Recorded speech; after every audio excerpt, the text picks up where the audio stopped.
Hi there. I'm Beverly and I'm 28 years old. You know that feeling when you're about to meet your partner's parents for the first time?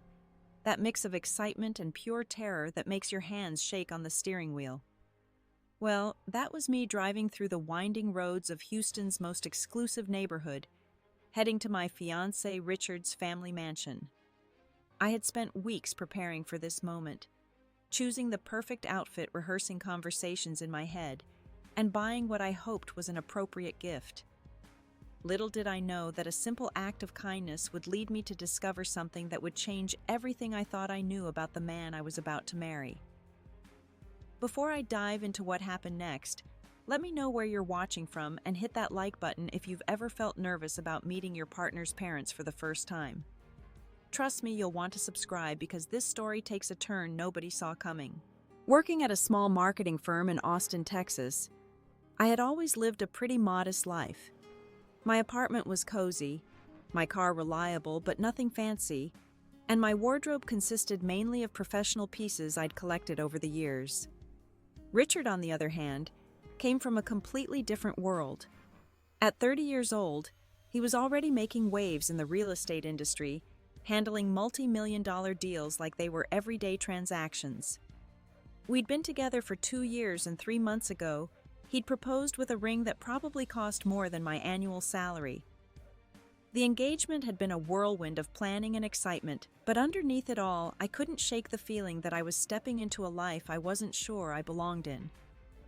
Richard's casual mentions of family vacations to the Hamptons charity galas that cost $5,000 per plate, and business associates who owned private jets, made me acutely aware of the gap between our backgrounds.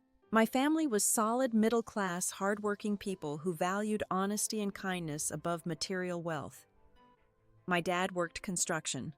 My mom was a school teacher, and family dinners happened around a kitchen table that had seen better days but held more love than any fancy dining room.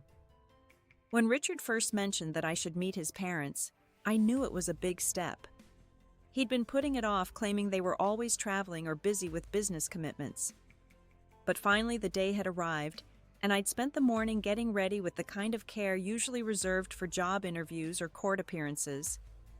I'd chosen a navy blue dress that was elegant but not too flashy, pearl earrings my grandmother had given me, and low heels that I could actually walk in.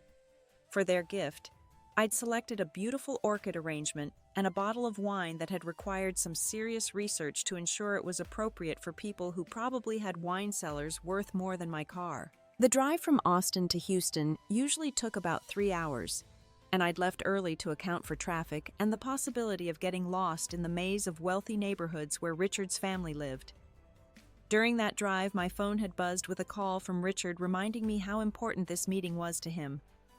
His voice had carried a weight I wasn't used to hearing, almost like he was warning me about something without actually saying it.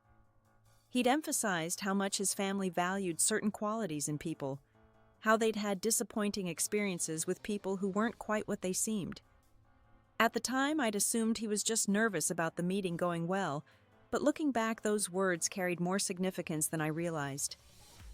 About 20 minutes away from the mansion, I pulled into a gas station to fill up my tank and check my appearance one more time. The station was busy with the usual mix of travelers and locals, and I was just finishing up when I heard raised voices coming from near the convenience store entrance. What I saw made my blood boil instantly. 3 young men, probably in their early 20s, had cornered an elderly woman who couldn't have been more than 5 feet tall. They were laughing as one of them grabbed at her purse while another pushed her shoulder, causing her to stumble backward against the wall. The woman, who appeared to be in her 70s, was dressed simply in a faded floral dress and worn cardigan. Her gray hair was neatly pinned back, and despite her obvious fear, she was trying to maintain her dignity.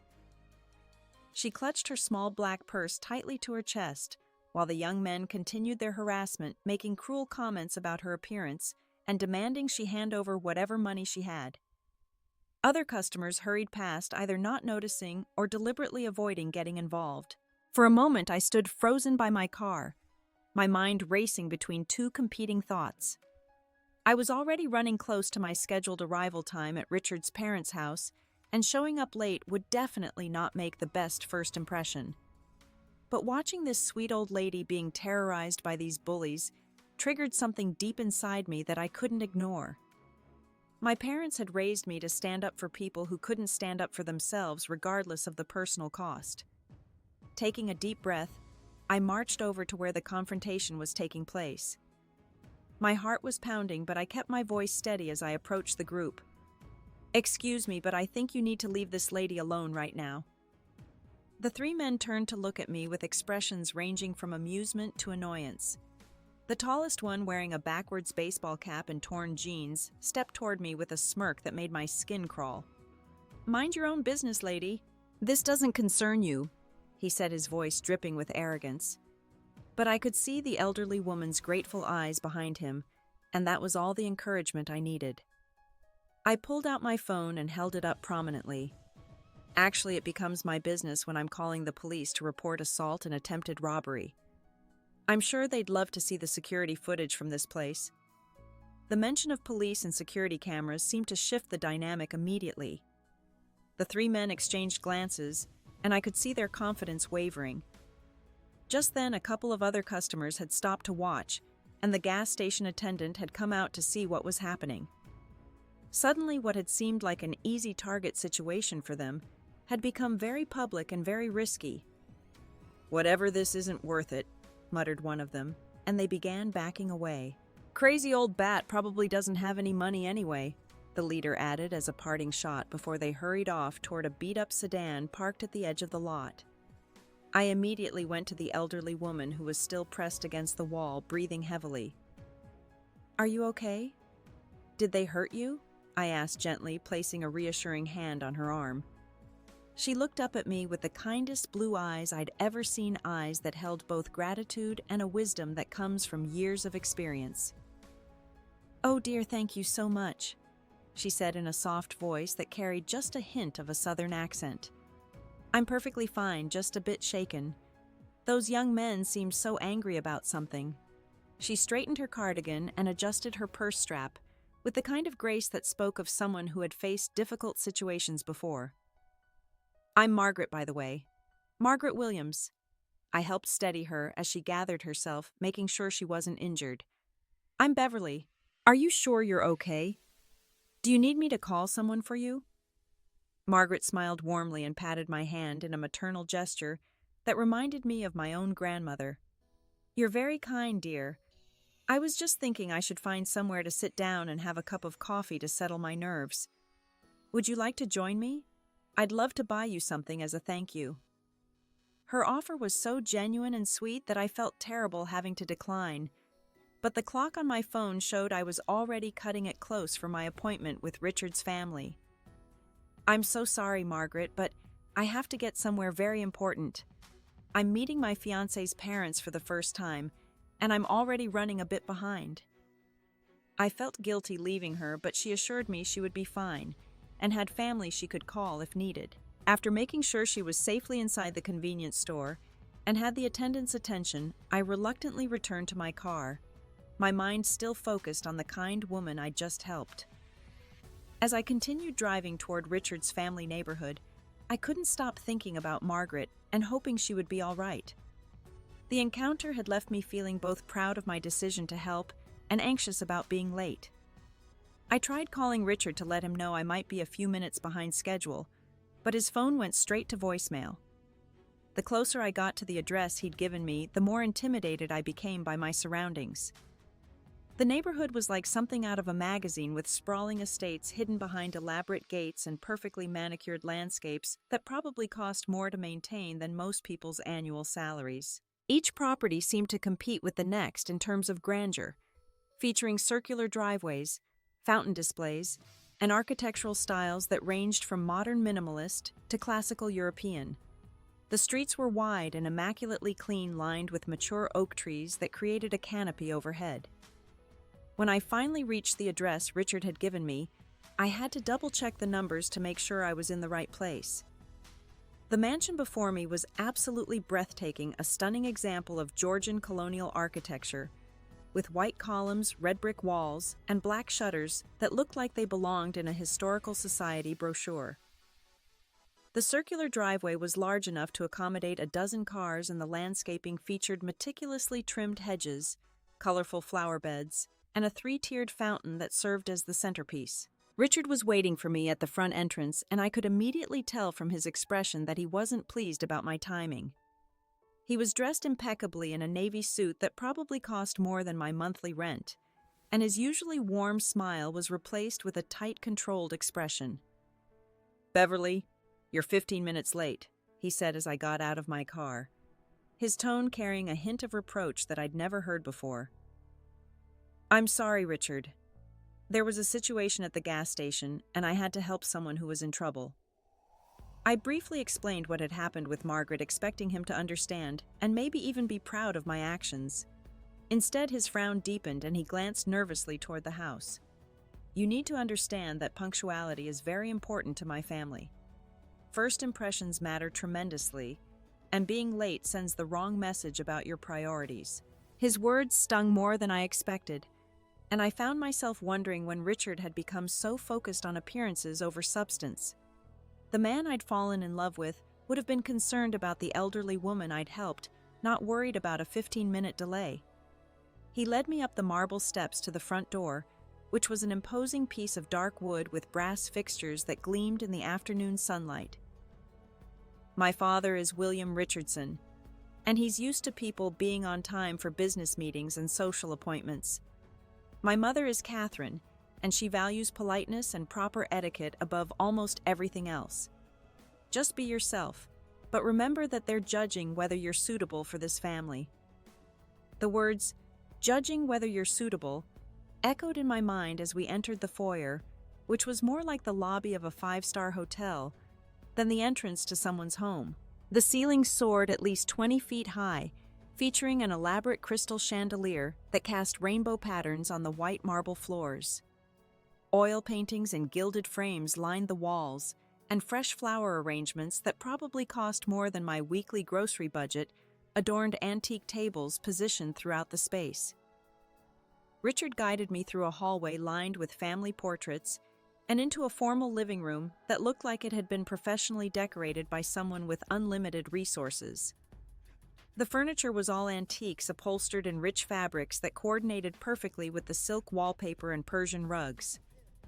Floor-to-ceiling windows provided views of the immaculate gardens, and every surface was adorned with crystal vases, silver candlesticks, and other decorative items that screamed wealth and status. "Father, I'd like you to meet Beverly," Richard announced as a tall, distinguished man in his 60s entered the room. William Richardson commanded attention immediately with silver hair perfectly styled, a strong jawline, and eyes that seemed to assess everything they encountered. His handshake was firm but brief, and his smile was polite, but didn't quite reach his eyes. "Beverly, welcome to our home. Richard has told us quite a bit about you." His voice was cultured and controlled, the kind of voice you'd expect from someone accustomed to boardroom negotiations and country club conversations. "I understand you work in marketing. That must be interesting work." As we made small talk about my career and background, I found myself feeling increasingly self-conscious about my modest upbringing and middle-class lifestyle. William's questions were polite but probing, and I got the distinct impression that he was evaluating every response I gave. Richard sat nearby, occasionally jumping in to steer the conversation, but I noticed he seemed almost as nervous as I was. "Catherine should be down shortly," William mentioned, glancing toward the grand staircase visible through the archway. "She's been looking forward to meeting you." Just then we heard the distinctive sound of high heels clicking against marble stairs growing louder as someone descended from the second floor. My heart rate increased as I prepared to meet the woman who could potentially become my mother-in-law, the final piece of the puzzle in terms of family approval. The sound of those heels grew closer, and I instinctively smoothed my dress and checked my posture, wanting to make the best possible impression. Richard and his father both turned toward the entrance, and I could feel the weight of anticipation in the room. When Catherine Richardson finally appeared in the doorway, my entire world shifted in a way I never could have prepared for. Standing before me, dressed in an elegant cream-colored suit with perfectly styled silver hair and wearing understated but obviously expensive jewelry was Margaret. The same Margaret I had just rescued from those young men at the gas station less than an hour ago. The same sweet elderly woman who had thanked me so graciously and offered to buy me coffee. The same person I had worried about during my entire drive to this mansion. For a moment I thought I might be hallucinating from nervousness. I blinked hard, hoping my eyes were playing tricks on me, but there was no mistaking those kind blue eyes and that gentle smile. However, something was completely different about her demeanor now. Gone was the vulnerable, frightened woman from the gas station, replaced by someone who carried herself with the confidence and authority that comes from wealth and social position. "You must be Beverly," she said in that same soft voice, but now it carried an undertone of sophistication that hadn't been there before. "I'm Catherine Richardson, Richard's mother. It's so lovely to finally meet you." She extended her hand for a polite handshake, looking directly into my eyes without any hint of recognition. I stood there completely speechless, my mouth slightly open, struggling to process what was happening. This was impossible. How could the woman I had just helped at a gas station be Richard's mother? How could someone who lived in a mansion like this have been dressed so modestly and appeared so helpless just an hour ago? And most confusing of all, why was she acting like she had never seen me before in her life? It's nice to meet you too," I managed to stammer, still staring at her in disbelief. I kept waiting for her to acknowledge our previous encounter, to thank me again for helping her, or at least to show some sign that she remembered me. Instead, she moved gracefully to the sofa and sat down with the practiced ease of someone accustomed to entertaining guests in formal settings. "Richard has told us so much about you, dear. He mentioned you work in marketing. That sounds fascinating." Her words were perfectly polite, but there was something in her eyes that made me wonder if she was playing some kind of game. Occasionally I caught a flicker of something that might have been gratitude or recognition, but it disappeared so quickly I couldn't be sure I wasn't imagining it. "Yes, I work for a small firm in Austin," I replied, my voice sounding strange to my own ears. I kept glancing between Catherine and Richard, waiting for someone to acknowledge the obvious connection, but Richard seemed completely oblivious to my confusion. He was smiling proudly, apparently pleased that the introductions were going smoothly. The conversation continued with typical getting-to-know-you topics.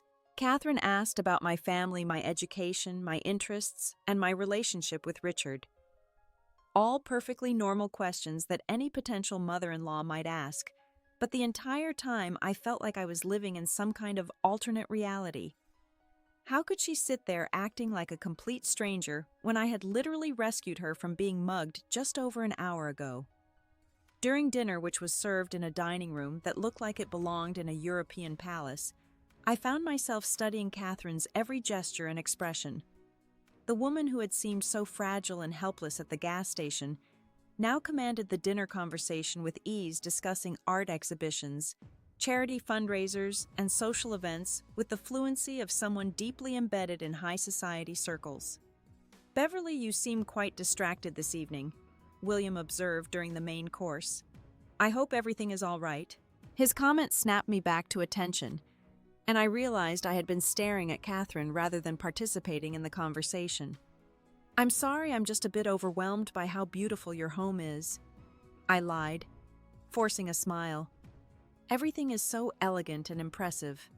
Catherine smiled warmly at the compliment, but I swear I saw something flicker in her eyes, almost like she was studying my reaction to her presence. The more the evening progressed, the more convinced I became that I wasn't losing my mind. This was definitely the same woman from the gas station, which meant that either this was the most incredible coincidence in the history of the world, or something very strange was going on. But what possible reason could Richard's wealthy mother have for disguising herself as a vulnerable, elderly woman at a gas station? And why would she pretend not to know me now? By the time dessert was served, I had decided that I needed to find a way to get some answers. The uncertainty was driving me crazy, and I couldn't continue pretending everything was normal when nothing about this situation made sense. I needed to figure out what was happening, and I needed to do it tonight. After dinner, I excused myself to use the restroom, claiming I needed to freshen up. Instead of heading to the powder room Catherine had directed me to, I decided to do a little exploring. The mansion was enormous, with hallways that seemed to stretch forever, and rooms that served purposes I could only guess at. Everything was decorated with the same meticulous attention to detail and obvious expense that characterized the areas I'd already seen. I found myself drawn to what appeared to be a home office or study, with floor-to-ceiling bookshelves, a massive mahogany desk, and walls covered with framed diplomas, awards, and photographs. Most of the photos showed the Richardson family at various charity events, galas, and social gatherings, all of them dressed in formal attire and surrounded by other obviously wealthy people. On the desk, I noticed several files and documents related to various charitable organizations and foundations. The Richardson family name appeared on letterheads for multiple nonprofits, and it was clear that philanthropy was a significant part of their public image. There were thank you letters from organizations serving the homeless elderly care facilities and youth programs, all expressing gratitude for the family's generous donations and support. But it was a leather-bound journal, partially hidden under some other papers, that really caught my attention. The cover was embossed with Catherine's initials, and curiosity got the better of my sense of propriety. I opened it carefully, and what I found inside made my heart race. The journal contained detailed notes about various people with dates, locations, and what appeared to be evaluation scores. As I read through the entries, a disturbing pattern began to emerge. Catherine had been systematically testing people by creating scenarios where she appeared vulnerable or in need of help. There were entries about potential business partners who had ignored her when she pretended to be a lost tourist. Notes about a previous girlfriend of Richard's who had walked past without helping when Catherine staged a fall on a sidewalk.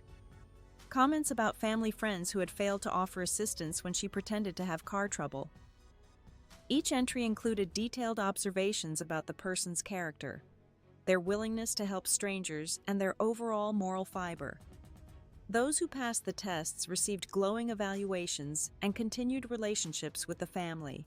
Those who failed were systematically excluded from business deals, social circles, and in the case of Richard's romantic interests, future family gatherings.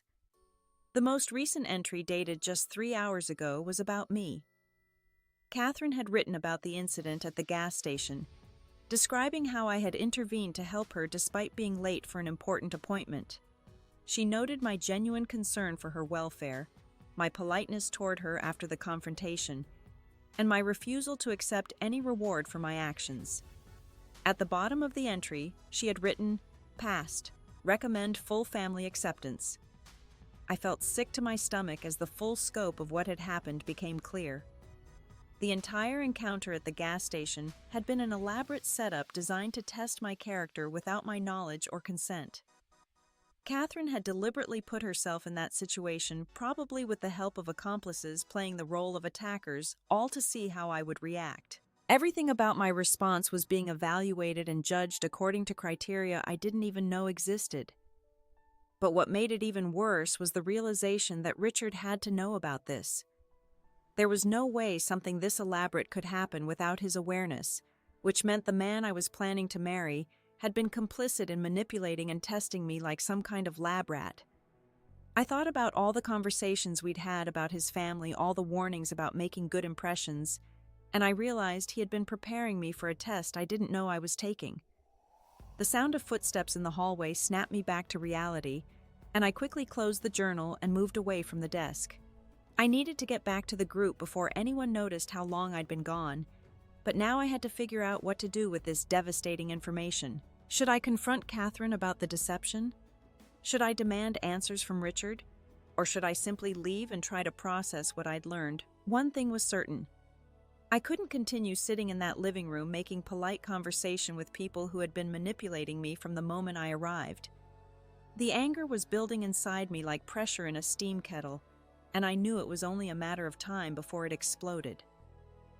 When I returned to the living room, I found Catherine sitting alone sipping tea from a delicate china cup.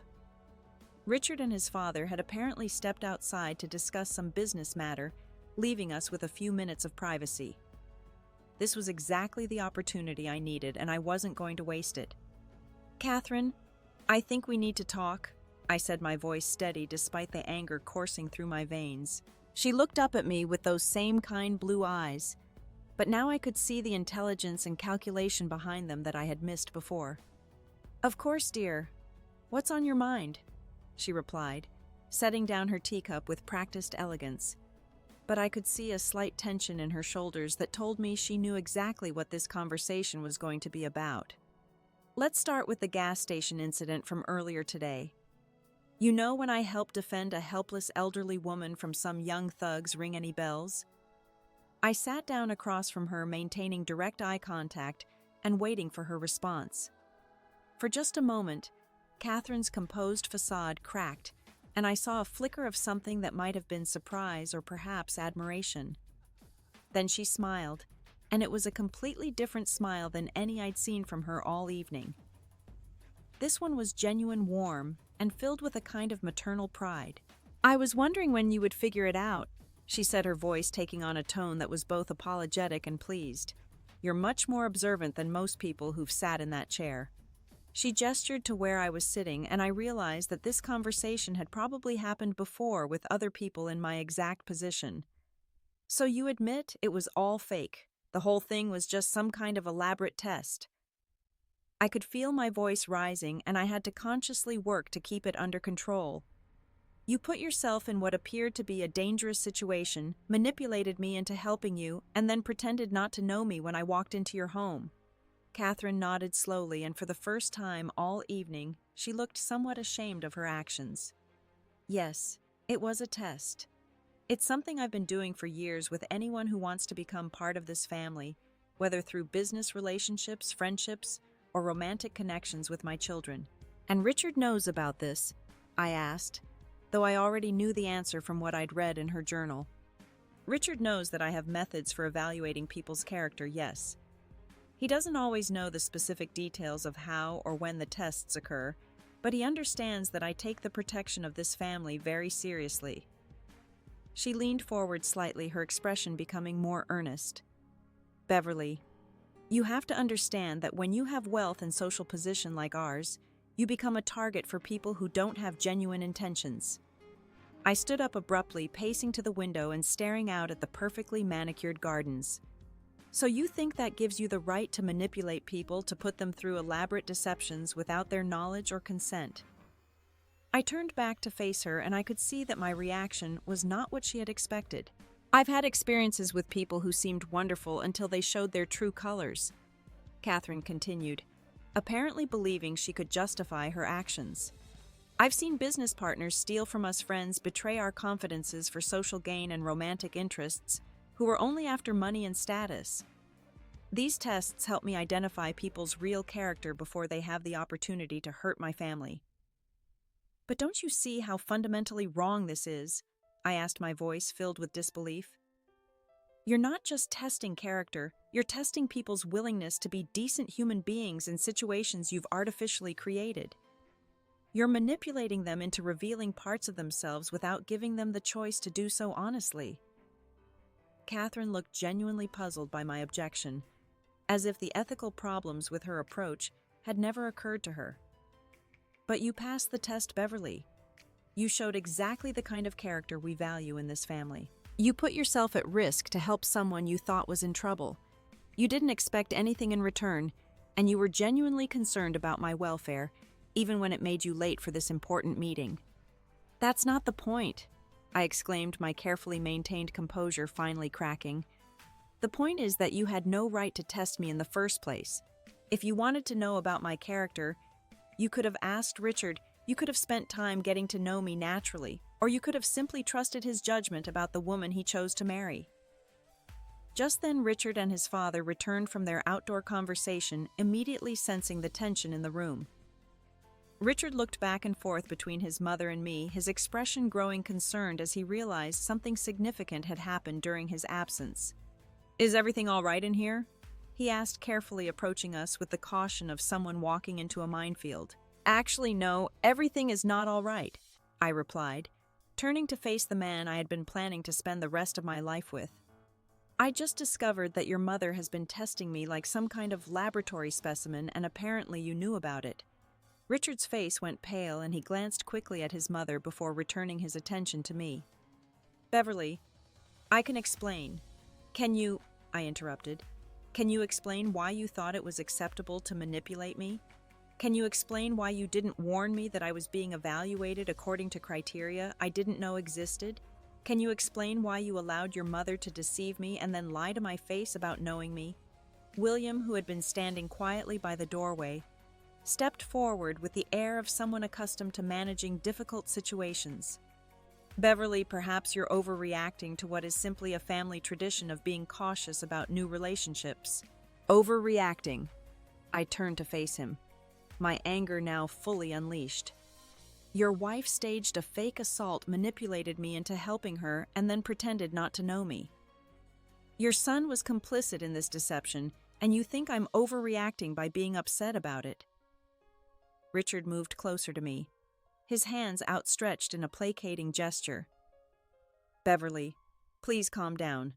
Yes, I knew that Mother sometimes tests people, but I didn't know the specific details of what happened today. I thought you would understand that we have to be careful about who we let into our lives. Understand? I stared at him in disbelief. Richard, do you even hear yourself right now? You're defending the manipulation and deception of the woman you supposedly love. You're more concerned about protecting your family's methods than you are about how those methods made me feel. The room fell silent except for the ticking of an antique clock on the mantelpiece. I looked around at the three faces staring back at me, and I realized that none of them truly understood why I was so upset. To them, this was simply how things were done in their world. People were tested, evaluated, and sorted into categories of acceptable and unacceptable based on their performance in situations they didn't know were auditions. I can't do this, I said quietly, the fight suddenly draining out of me. I can't marry into a family that thinks it's acceptable to manipulate and deceive people as a matter of course.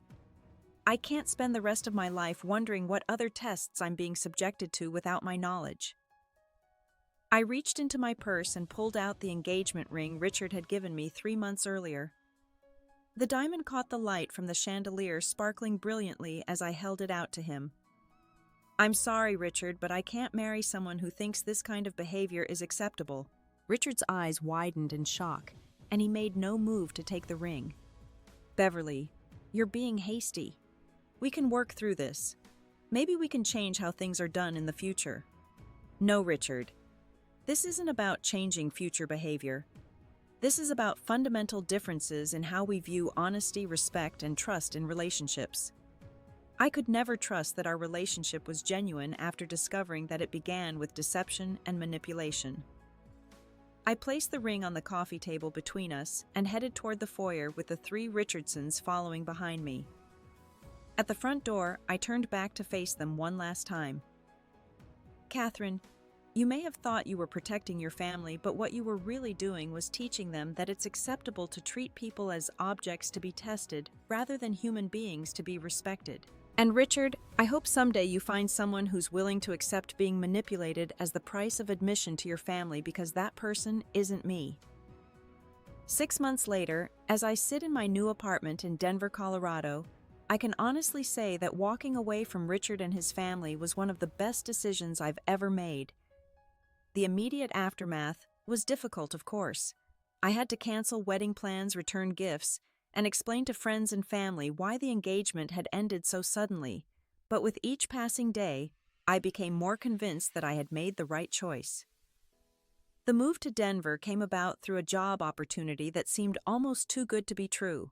A marketing firm there had heard about my work through a professional connection and offered me a position with significantly better pay and responsibilities than I'd had in Austin. It felt like the universe was rewarding me for choosing my self-respect over social status and financial security. In the months since leaving Richard, I've had time to reflect on our entire relationship with the clarity that only comes from distance.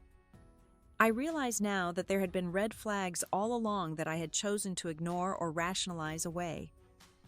The way Richard sometimes spoke about people who didn't meet his family's standards, his obsession with appearances and social status, and his tendency to prioritize his family's opinions over my feelings had all been warning signs that I was too in love to see clearly. The experience taught me valuable lessons about the importance of setting boundaries in relationships. I learned that love alone isn't enough if it's not built on a foundation of mutual respect and shared values. I discovered that it's better to be alone than to be with someone who sees you as a project to be improved or a test to be passed, rather than a person to be cherished. My new life in Denver has been filled with genuine connections and honest relationships. I've made friends who value authenticity over artifice, and I've started dating someone who treats me as an equal partner rather than a candidate for family approval. Michael is a teacher who grew up in a middle-class family much like mine, and he's never once made me feel like I need to prove my worth to anyone. When I told Michael about the incident with Richard's family, his reaction was exactly what I had hoped Richard's would be. He was appalled by the manipulation and deception, proud of me for standing up for my principles and supportive of my decision to leave. It made me realize how much I had been settling for in my previous relationship. I've also found ways to channel my experience into positive action. I volunteer with organizations that help people recognize and escape manipulative relationships, and I've become an advocate for honest communication in all types of partnerships. Sometimes the most painful experiences in our lives become the foundation for helping others avoid similar situations. The incident at the gas station, which started this whole chain of events, has taken on new meaning for me as well. I still believe strongly in helping people who are in trouble, but now I'm more aware of the complexity of human motivations and the importance of ensuring that my help is genuinely needed and wanted. I've learned to trust my instincts while remaining compassionate toward others. Looking back, I realized that Katherine Richardson's test actually revealed more about her family's character than it did about mine. Their willingness to deceive and manipulate people showed a fundamental lack of respect for others' autonomy and dignity. Their assumption that wealth and status gave them the right to subject people to elaborate psychological experiments demonstrated a level of privilege and entitlement that I never could have accepted long-term. I sometimes wonder what would have happened if I had chosen to accept their explanation and continue with the engagement. Would there have been more tests? Would I have spent my entire marriage wondering whether the people around me were being genuine or were simply playing roles in elaborate scenarios designed to evaluate my responses? Would I have slowly lost myself in the effort to meet standards that I didn't even know existed? The answer to all those questions is probably yes, and that knowledge fills me with gratitude for my past self's courage in walking away. It wasn't easy to give up the financial security and social status that came with marrying into the Richardson family, but it was necessary to preserve my sense of self and my integrity. As I've built my new life, I've made a conscious effort to surround myself with people who value honesty and authenticity. My friend circle now includes individuals from diverse backgrounds who share common values rather than common bank account balances. My romantic relationship is built on open communication and mutual respect, rather than family approval and social compatibility. The experience also strengthened my relationship with my own family. When I told my parents about what had happened, their response was immediate and unequivocal support for my decision. My father, with his straightforward construction worker mentality, said it best: "Honey, people who have to trick you into showing them who you are don't deserve to know who you are." My mother added that she had always been proud of my compassion for others, but she was even prouder of my compassion for myself in refusing to accept unacceptable treatment. Sometimes I think about the other people who might have been subjected to Katherine Richardson's tests over the years. How many potential business partners, friends, and romantic interests had been evaluated and judged according to criteria they didn't know existed? How many had been rejected or accepted based on their performance in artificially created scenarios? It makes me sad to think about the authentic relationships that might have been lost because of this systematic deception. But I also think about the message my actions might have sent to the Richardson family. Perhaps my refusal to accept their testing and my willingness to walk away from wealth and status to preserve my dignity might have given them pause about their methods. Maybe they learned something about the cost of manipulation and the value of honest relationships. Whether or not they changed their behavior, I know that I changed mine. I'm now much more assertive about my boundaries and much more willing to speak up when something doesn't feel right. I've learned that my intuition is trustworthy and that I don't need anyone else's approval to validate my worth as a person. The confidence I gained from standing up to the Richardsons has spilled over into other areas of my life as well. I'm more successful in my career because I'm not afraid to advocate for myself and my ideas. I'm happier in my relationships because I'm not willing to settle for anything less than mutual respect and genuine affection. I'm more at peace with myself because I know I'm living according to my own values rather than trying to meet someone else's expectations. If I had to summarize the most important lesson from this experience, it would be this: never let anyone convince you that you need to prove your worth through tests or trials that you didn't consent to take. Real love, real friendship, and real respect don't require you to jump through hoops or perform for an audience. The right people will value you for who you are, not for who you prove yourself to be under artificial pressure. Sometimes the people who test your character reveal more about theirs than yours. And sometimes the greatest gift someone can give you is showing you exactly who they are early enough for you to make an informed decision about whether you want them in your life. Have you ever been in a situation where you felt like you were being tested in a relationship? How did you handle it? Let me know in the comments below, because I'd love to hear your stories and support each other through these challenging experiences. If this story resonated with you, please hit that like button to help others find it who might need to hear this message. Don't forget to subscribe for more real-life stories about standing up for yourself and choosing self-respect over social expectations. And please share this video with anyone who might benefit from knowing they're not alone in facing manipulative behavior in relationships. Thank you so much for listening to my story, and remember that you deserve to be loved and respected exactly as you are.